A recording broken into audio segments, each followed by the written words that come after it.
you very much for joining us here on Rising India. The last time we spoke was in June of last year at the CNN News 18 Town Hall. You've become an even bigger rock star on social media and on traditional media since then. But let's talk brass tacks. Last June when we last spoke, the Russia-Ukraine war was just 3 months in. Now it's over a year.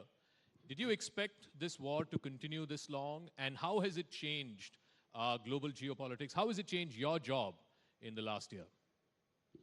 Well, it was, I don't think it's a fair question to say, did you expect something to happen or not? Because a lot of people didn't expect the conflict to happen at all. But many things have changed. Many things have changed because the West has changed. Definitely Europe has changed. Russia's relationship with the West has changed. I think that has other consequences. My sense is Russia's relationship with Asia will consequently change because it will turn more eastwards than it has done in its history for a long time. In many ways, issues like energy security, food security have come to the fore. It's also opened up a bit of a north-south divide. So at the moment you have a east-west friction and a north-south divide. So it's really made the world a much more difficult place. So when you say the world has become a much more difficult place,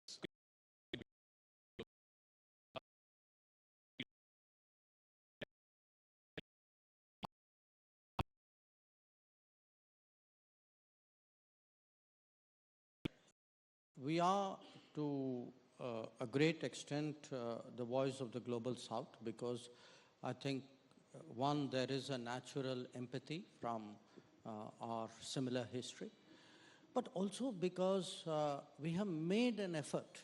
I mean, it's not something which just happened by itself. You've had G20 summits before.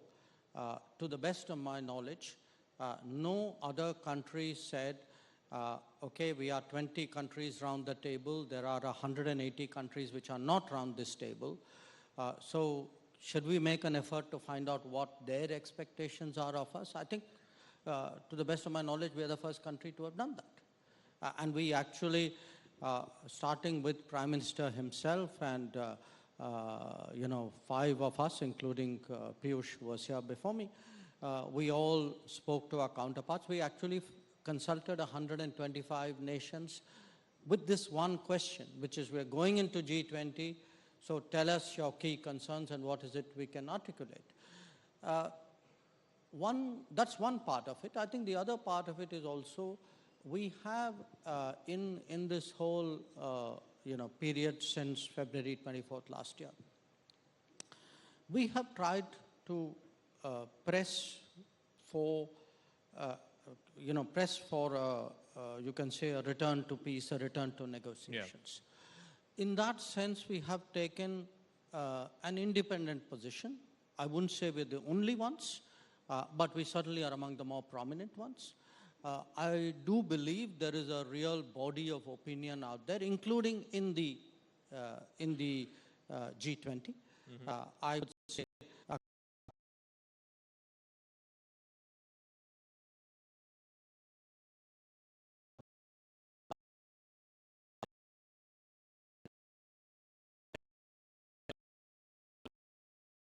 probably we've been the more outspoken among them.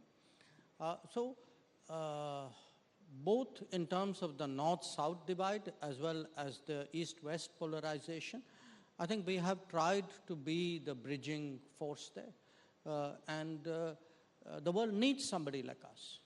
So you're talking about the G20, and of course this is a big year for India. The session is called India's G20 moment. But how worried are you that there's so much fixation around a joint statement or the lack of it at the end of one? Because we had the foreign ministers meeting, you chaired that a few weeks ago. We had an outcome document, I believe, not a joint communique. Similarly, again, in the finance ministers meeting. Is there too much fixation on a joint statement?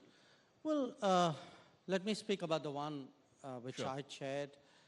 We had a meeting. We had a outcome. We were negotiating essentially a 24-paragraph document. We had agreement on 22 paragraphs. There were 2 paragraphs pertaining to Ukraine, which basically was a carry forward of what happened at Bali, on which we could not get agreement. So, in a sense, we had to do a chair summary for the Sure. part we couldn't, and the outcome document for the part we could. Now, we have to be real about it. I mean, look at the state of the world. In this state of the world, if I could get 22 out of 24, so what's that in percentage terms? About So 95. 95. And never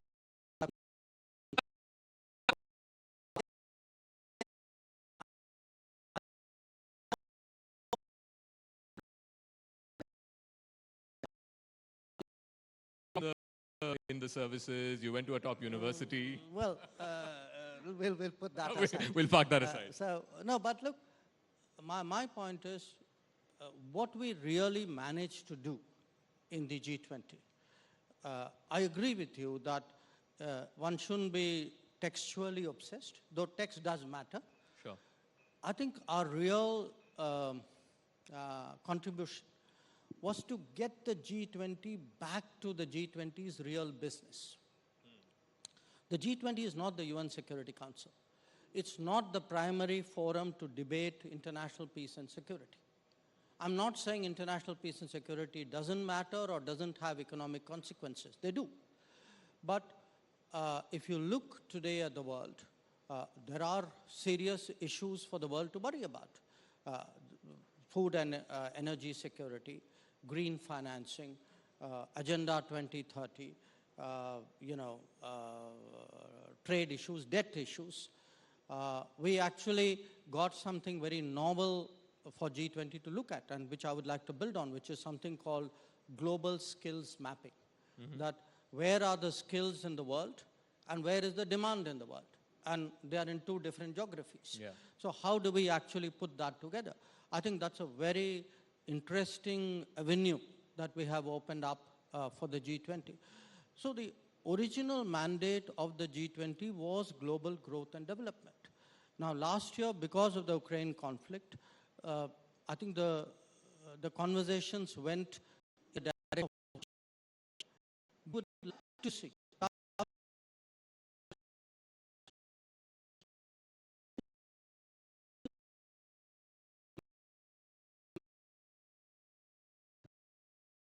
And in that sense, I would say more than getting 22 out of 24. I would take satisfaction in the fact that the finance ministers meeting in Bangalore and Bengaluru and my meeting in Delhi, we were able to get the G20 back on track. So you're confident that in September, when the leaders meet, a bulk of the conversations will be around the issues that you just outlined?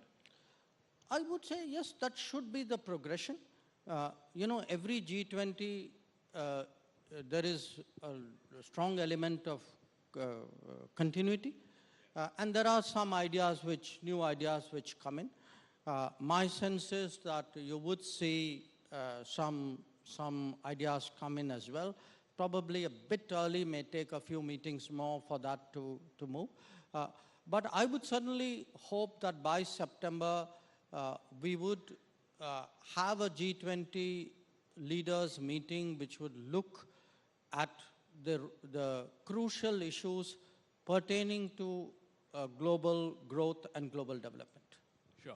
So one of the consequences, I guess, because of the war, perhaps it's been accentuated because of the war, is the world is increasingly looking like 2 blocks. You have the United States and its partners on the one side, and you have Russia and China on the other, most of all because of what happened last week when Xi Jinping went to Moscow. What do you make of that? And how, again, I come back to this, how does a country like India play that? Because we are in neither camp. I think you are oversimplifying this, deliberately so, I understand. Journalist occupational yes, hazard. Yes, absolutely, I get that. I'll tell you why you're oversimplifying it. it's not, Russia and China versus the West Sure. in that simplistic a term.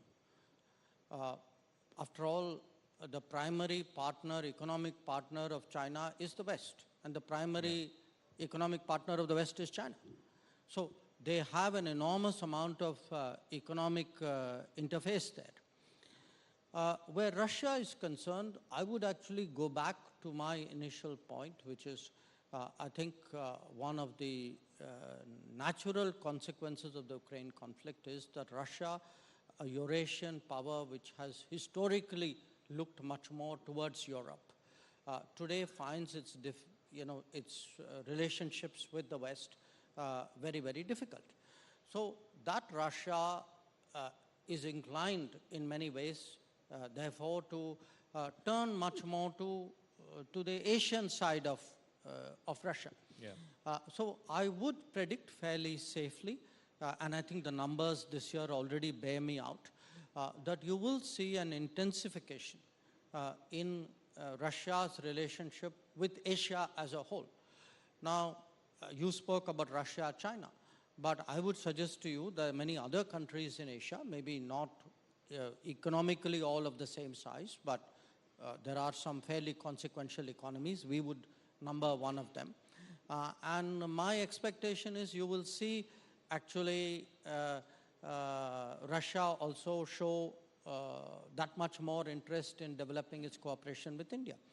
Now, if you look at the India-Russia relationship, for the last 70 years, this has been one of the most steady relationships in international relations. That, take all the major players, Russia, China, Russia, West China, you've seen enormous volatility in their relationship. Whereas from 1955, which was the year Bulganin and Khrushchev came to India, you've actually had a very, very steady, even after the breakup of the Soviet Union, actually, there was a bit of a gap there, but very quickly the relationship came back to where it was.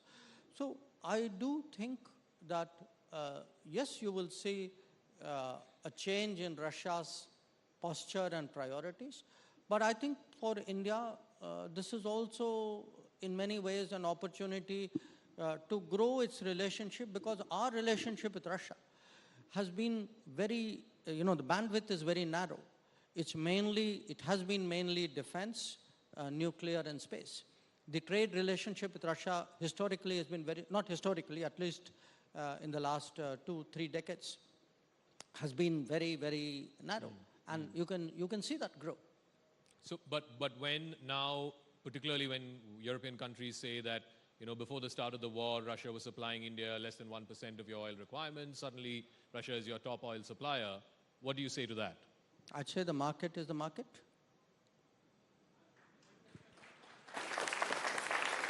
We all believe in markets, right? Of course. So let's talk a little bit about domestic politics as well, because as you said some time back, there's a lot of interest outside about domestic politics, and of course in India also there's a lot of interest about what's happening around the world. Your parliamentary colleague, Mr. Rahul Gandhi, the leader of the Congress party, he made some comments while he was abroad. There was a backlash to those comments. Your party basically wanted him to apologize, and then subsequently now there's a court conviction and he's been disqualified. I want to know your... Sorry, the two are not related. The two are not related. Fair enough. I'm just so that we are clear. Chronological order of what's happened with Mr. Gandhi over the last couple of weeks. I want, first of all, your reaction to the disqualification and what the opposition is saying, that, look, this sort of proves what we've been saying all along. The Modi government is illiberal. It's an electoral autocracy. Opposition's not being allowed to talk. How would you respond to them? So let's assume I have a counterpart or a colleague, or I go abroad and somebody asks me what you're asking. How would I put it? That's essentially what you're asking me. I guess I would say that 4 years ago, Rahul Gandhi was disparaging of a community in a public meeting. This is not me saying it, it's on record. A member of that community took offense and began legal proceedings. Rahul Gandhi had an opportunity of rectifying the situation, of expressing regret. He chose not to do so. The legal proceedings then produced an outcome. The outcome triggered a law which I would remind you Rahul Gandhi himself had in a way supported some years ago. A law that has been applied, I think, to about 10, 12 other elected representatives, including of the ruling party. So my answer to somebody who asked me this would be the law is the law. Unless somebody thinks the law is not the law for them. I mean, that's... Okay. Has anybody asked you this? Have any foreign diplomats or governments asked you this? But if they do, this would be your answer. I'm practicing it on you, and if there is a... Nice to know that you've equated me to a foreign diplomat. But let's, because the reason I ask you this is because there are ramifications of what he's saying and the narrative that the opposition wants to build. You have been vehemently opposing that narrative that's been constructed, some of which has been fed into by some sections of the Western press, that, since 2014, India has become an illiberal country, an electoral autocracy. You don't fear that this actions of the last 10 days or so feed into that narrative? Look, my sense is those who are feeding that narrative, are people with an agenda. They're not stupid people, okay? So they will misrepresent facts, or they would, twist things, because it's part of developing a narrative. I'll give you some examples. If you look at some of these think tanks and reports which would come out, many of them would suggest to you as though there's a whole problem around Assam, which started with Narendra Modi as Prime Minister. Okay, you and I know it goes back to Indira Gandhi's time. But that's not the way the narrative is now, the sleight of hand which happens. They would say, that a former Chief Justice now entering Parliament is somehow not well reflective of the judiciary. They won't tell you it's happened before, and not, yeah. So, the beauty of these narratives is, what you shade, what you suppress, what you sharpen, then you stitch it around. Now, yes, for people who do all of this, they would certainly use it. But to which I would turn around and ask them, saying, so tell me, does that mean this law, after being applied to 10 or 12 other people, should not apply in this case? And in this particular case, this law and this application has a certain past. Yeah. So I think we need to recognize today that a lot of what passes off as debate, what is often suggested as an analysis of the state of the Indian polity, is actually politics. It's not analysis, it's more politics. It is, absolutely. So you talked about narratives and you gave the example of Assam. Now, one state where there seems to be this narrative and it directly has a bearing on your ministry and the missions abroad is Punjab and this whole Khalistan sentiment. We've had attacks on our missions in London, San Francisco. Yes, diplomats have been summoned, statements have been read out to them, so on and so forth. What else do you intend to do to send out the message that you're playing with India's national security and territorial integrity, and that's unacceptable? Look, again, because here again, we mustn't fall for a narrative. We must actually look at what are the facts on the ground. So let's look at the facts on the ground in India, and let's look at the facts on the ground abroad. The fact on the ground in India is a bunch of people went by force into a police station to take out somebody, which was in violation of probably multiple provisions of the law. So tell me which country would countenance this? Okay, that's the fact within India. So you don't have to put a movement or a ideology to it. I mean, irrespective of whatever the issue. I mean, which law-abiding society would allow a mob to storm a police station and take somebody out? That is the bottom line situation. Now, if you look what's happening abroad, in the name of free speech and democratic freedoms, of which I'm equally a votary, if you allow people to intrude into diplomatic premises, to attack diplomats, to threaten diplomats, to take down flags, I ask you, suppose the roles were reversed. Suppose one of those countries had this done to one of their missions. What do you think they'd be saying? So I think somewhere it's time that we are clear about who we are and the stand that we take. And if these things happen, there will be consequences. So, when you bring up these conversations with your counterparts, where these missions have been attacked, do they get it? Do they understand the seriousness of what's happening and what it means to India? I would hope so. Okay.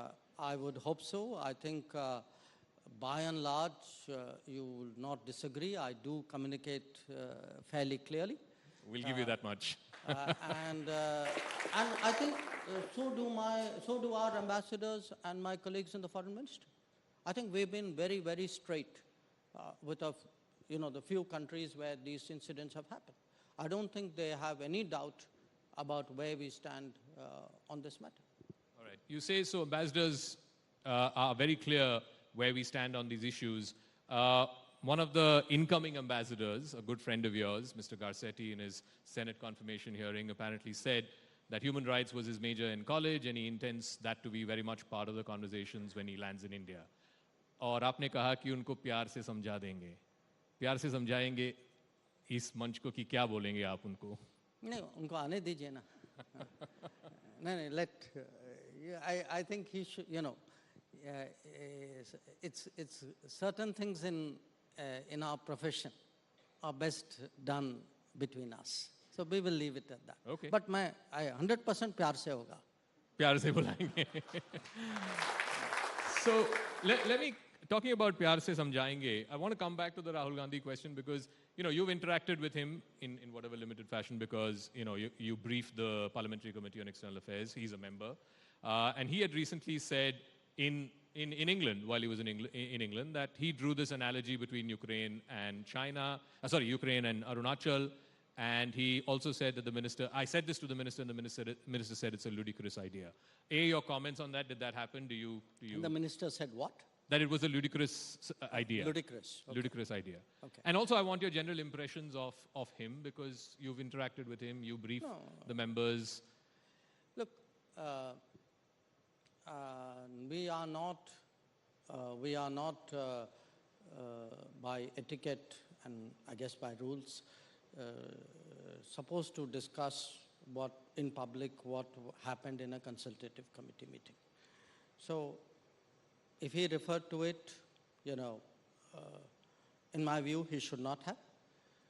I certainly will not talk about what happened in a consultative committee meeting.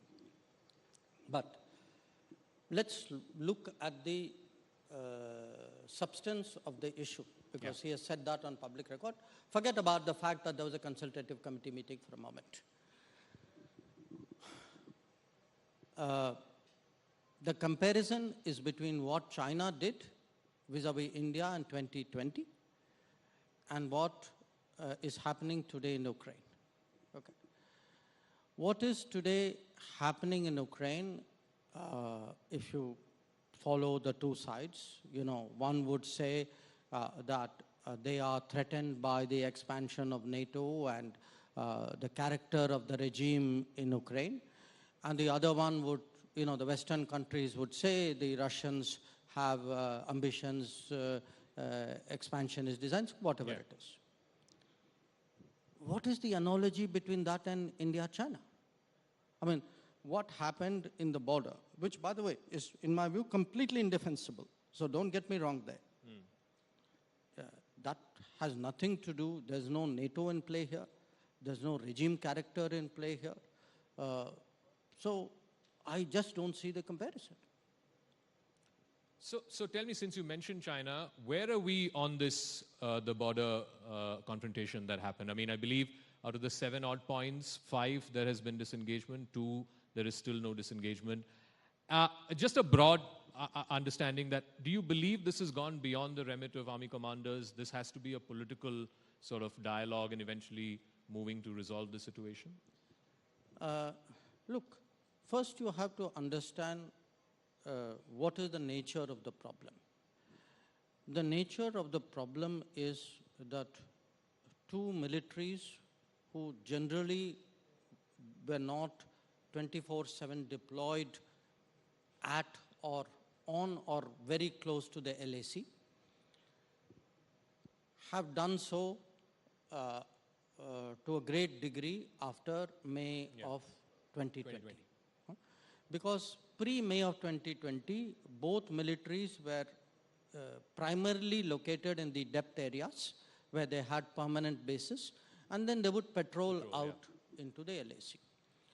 Now, in 2020, the Chinese breached that in violation of the 93-96 agreements, brought forces to the LAC.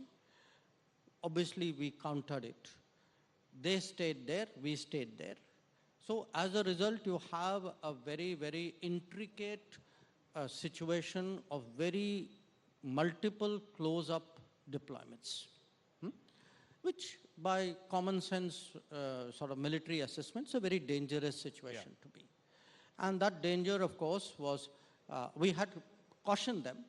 And then, of course, Galwan happened, which only was proof that, you know, how volatile the situation could be. Now, in this, we have, you know, I met my counterpart in September 2020. He accepted that this was a dangerous situation. And since then, we've been trying to pull back the close-up deployments, not close-up deployments, the close-up forward deployments. But it can only be done if there is a mutual agreement. Because in the past, there have been occasions when, quite honestly, without revealing confidences, we may have made some such unilateral move and we found it was not necessarily responded to by the other side. So everything that we have done is on the basis of what we call the principle of mutual and equal security, which means, you know, if we move back here, you will move back there. So now again, some canards have been floated that, oh, buffer zones have been created in our patrolling areas. If I'm not able to patrol somewhere, he's also not able to patrol on that area. So it's, you know, whatever we have been done is mutual, it is negotiated. Now, this is still unfinished work. There are places where we have this forward deployments. We continue to work away at it. I will only remind you when this started in the summer of 2020. If you took the cumulative analysis of this city, people told me this, you know, we're not going to get a solution. You know, oh, the Chinese are going to do this, there's nothing you can do. I would say, please look at the last 2 to 3 years. You know, my sense is the military has done what the military should do. The military has deployed. The military deployed in the COVID. The military is deployed round the year. The military is deployed through the winter. The military is deployed at great heights. So, you know, and secondly, the military and diplomacy has worked in lockstep. Now, your question, you know, should you not leave it to military commanders? First of all, it has never been left entirely to military commanders. The military commanders and the diplomats work as a team. Now, you cannot, you know, to take away the military commanders is ridiculous because the military commander is a person who knows the troops, who knows the topography, who actually knows what is mutual and equal security, which by the way means it's not like the distance on the map. There are many other factors which come into being. So I would say actually in the last 3 years, this combo of military diplomacy and diplomacy working in lockstep has made progress. I accept that, you know, we have not been able to sort everything out, but I also tell you that I have not, you know, it's not like for me the end of the road. You know, we will keep at it. When I met the new foreign minister, Chingang, in Delhi on the sidelines of G20, it was something that we discussed. So it is work in progress, and I would certainly like to see more progress. Since you mentioned you met the new Chinese foreign minister, there seems to be a bit of a change in Chinese diplomacy, if you will. You're seeing the moves that they're making vis-a-vis Iran and Saudi Arabia. They've also floated this 12-point peace plan with Ukraine. What do you make of it in general terms? Do you think that China is trying to play a major global role? And do you think that they're trying to sort of fill in a void they believe the US is leaving behind? Look, I mean, no question that if you take any metric in the last 20, 25 years, I would say maybe even last 40 years, in many ways, China has gone up. So have we. Yeah. Okay. Maybe not at the same pace. Frankly, if we had honestly had this government, I know this is a very biased statement, but if we had had a government like this 25, 30 years ago, maybe we would have gone up faster.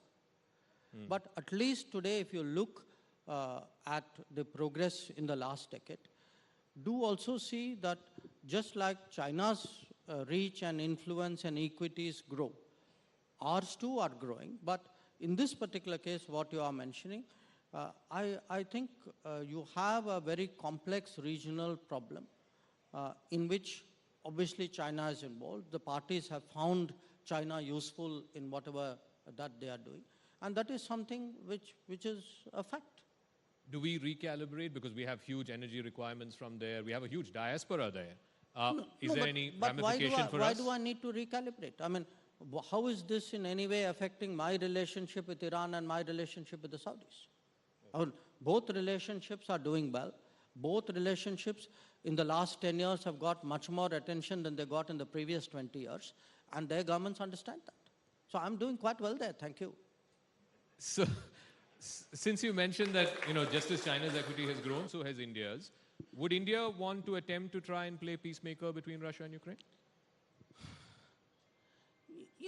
Look, it's not that simple. I would say it's natural for India, if a situation arises where we can be helpful, of course we would like to be helpful. But, to say we would like to be helpful, to say would you like to play peacemaker, that's like a very high bar that you're setting. I'm not sure the conditions right now, in any case, would even justify such an expectation. But again, look, the messaging which Prime Minister has given both to President Putin and to President Zelensky, I've been with him in most of his conversations, is that, in our view, there should be a return to the negotiation table. If there is anything we can do, let me know. We are willing to do what we can. But we don't want to, force ourselves or insert ourselves in a situation which is not ripe for such a thing. So since we've come to the almost last 10 minutes of this session, I want to ask a few personal questions. You are now a social media star, right? Do you plan these things? Ki when I go here, I'll give them this bite, ye viral ho jayega. I mean, even when we were outside, people are standing to take selfies with you and so on. How do you see this newfound stardom? I would say it's, as you can see, even from my hesitation, that I'm not prepared. Okay. Look, mostly it happens in a conversation like you and I are having. It's something you say because somebody has provoked you or somebody has pressurized you or somebody has very cleverly, like you, manipulated you. So you end up saying something. But I guess it's the times, isn't it? I mean, this is an era where people would pick up a sentence, a phrase or something and move it beyond. I take it in that spirit. How do your family members react to this? You're a celebrity now. You're more than just a diplomat or a minister. I think my family members probably, we are even otherwise a relatively private family, yeah. and we try to become even more private as a consequence to all of this. So, tell me, Minister, you travel a lot. Now that COVID is over, you're pretty much traveling 15 days in a month, maybe even more. People are curious, and people have been writing into our social media handles asking, what is your fitness regimen like? Mix of things.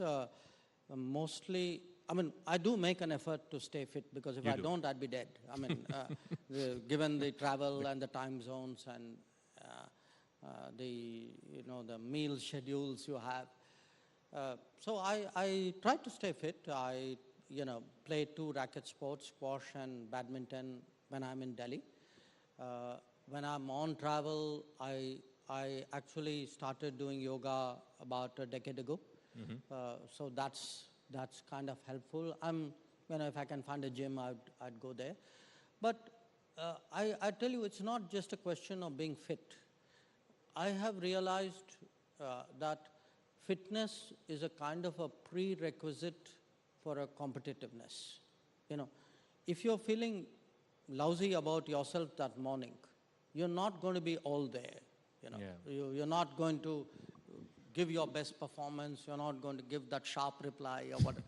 So if you want to be on that ball, so we have today fitness movements in the country. I'm very, very involved in it. I'm very supportive of it. Fit India, Khelo India, etc. I can actually see it having an impact on society.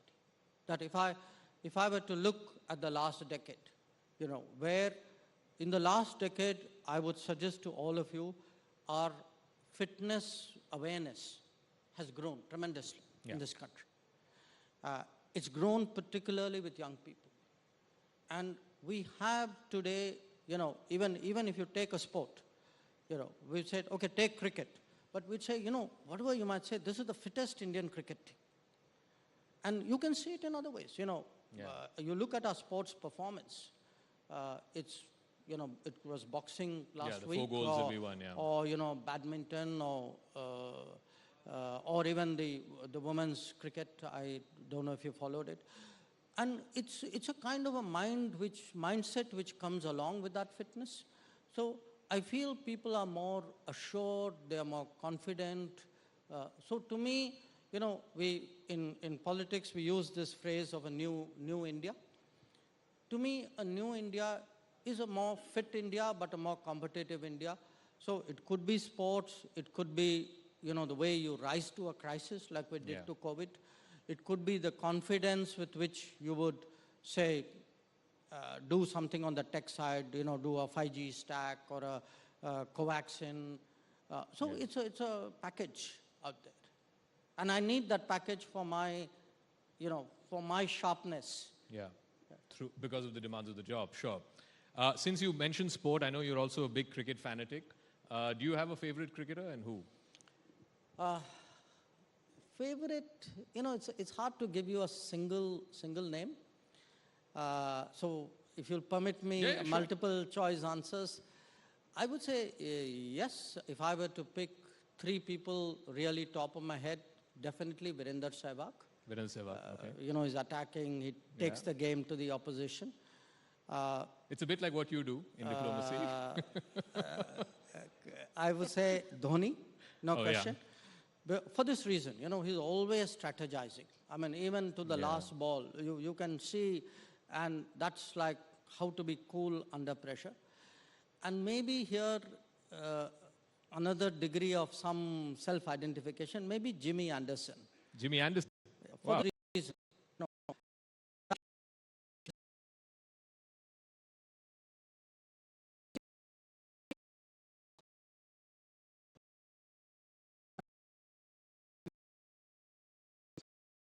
Wow. So I would say attacking, calm, endurance. That would be my slightly longish answer. Interesting. Ace, attacking, calm, and endurance. I also know that you're a voracious reader. Any book that's had a profound impact on you, either career-wise, diplomacy-wise, or even otherwise, personally? Well, lot of books, because I do read a lot, but if I were to say, reinterpret your question to say a book which I would have repeatedly read, 25 times, 50 times kind of thing. Probably two. One is Mahabharat. I carry a copy on my travels. I read it often. I have multiple versions. I have a whole bookshelf of variations of it, including some of the multiple volume editions. Maybe Lord of the Rings. Lord of the Rings. Those would be the two which I've read most often. You're a Tolkien fan? Very much. Oh, interesting. So what's your favorite character from LOTR? In Lord of the Rings? Yeah, in Lord of the Rings. I would say really probably on balance, and this comes down a bit to the cricket-like thing, probably Legolas. Oh, nice. Because he's the calm guy. Yeah. He's the guy who keeps, things are falling apart. Somebody has to hold it together. Hold it to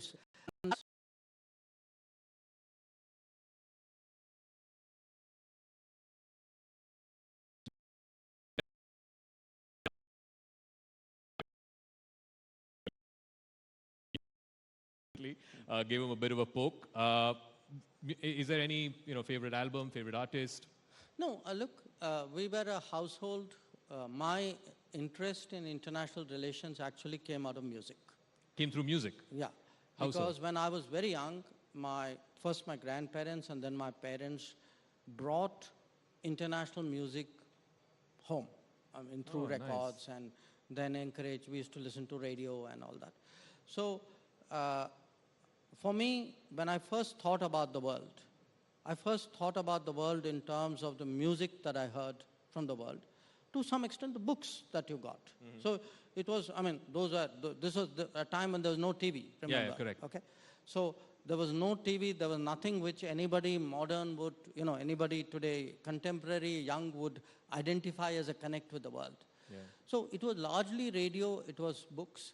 So for me, my international sense was also music, and even within India. And my parents were deeply interested in music. My mother actually had a degree in music. Oh, wow. So we would have somebody playing MS in one room and Lata Mangeshkar in another, and somebody would be trying to, put a Beethoven on the gramophone on the other side. So that was the house. Nice. So finally, as we round up, you've been a diplomat since 1977-78 for the last 40-45 years now. Surely there must have been a diplomat or multiple diplomats who have impacted you profoundly. Your most favorite diplomat, as it were.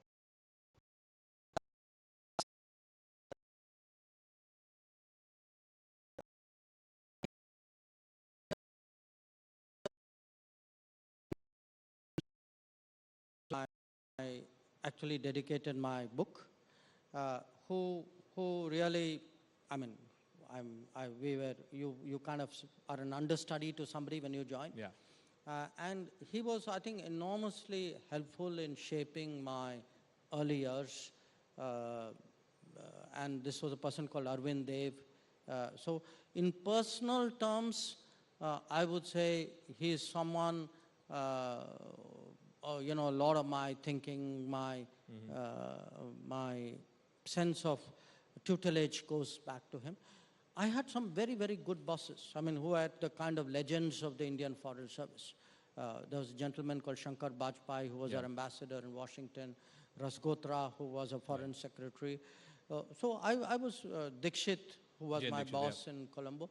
So I had the good fortune to work under some very really good people who took care to teach you something consciously,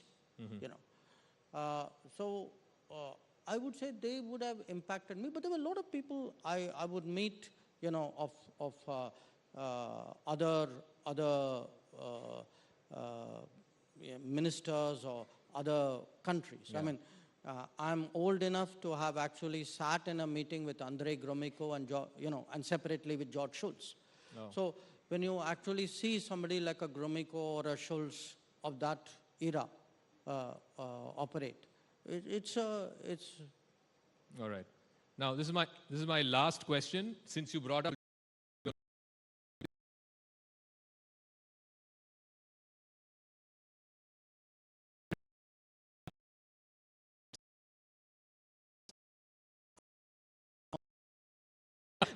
that's not part of the options, by the way. It doesn't follow any of your, my Rajya Sabha is due this year.